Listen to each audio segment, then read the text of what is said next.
Mr. Post, as representative of Pathé News, I want to thank you and congratulate you on the great flight you made.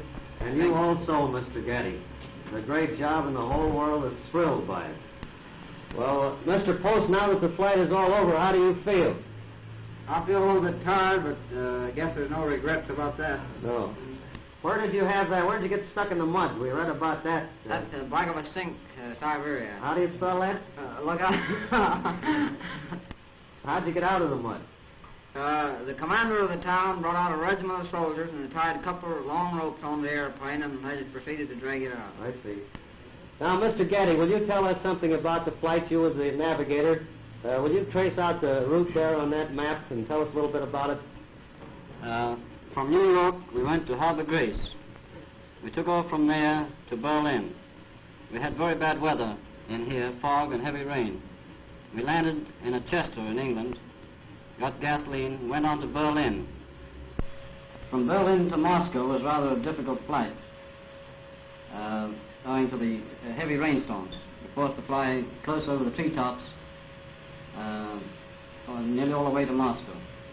From Moscow to Novosibirsk was probably the most pleasant part of the flight. Good flying country, flat, just a small area of mountains here. They call them mountains, but they're very low.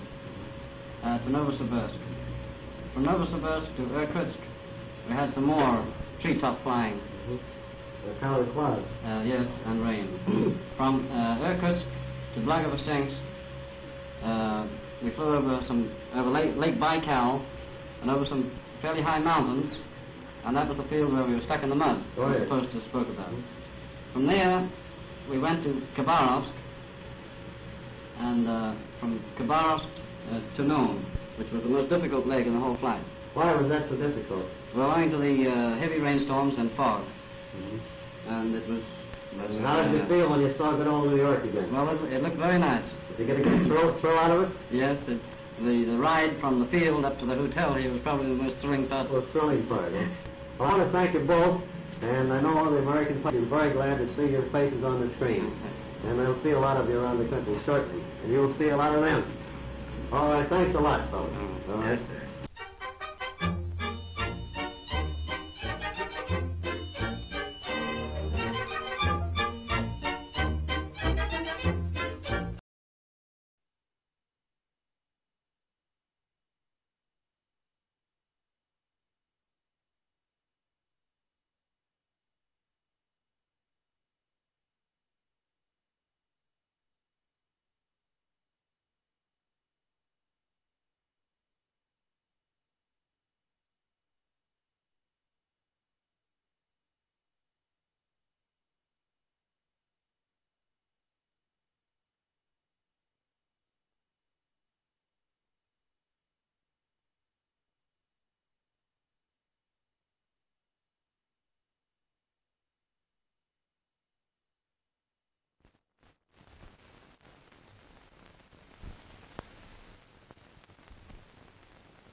Will Rogers and Wiley Post are dead, and America has lost two of its most famous personalities.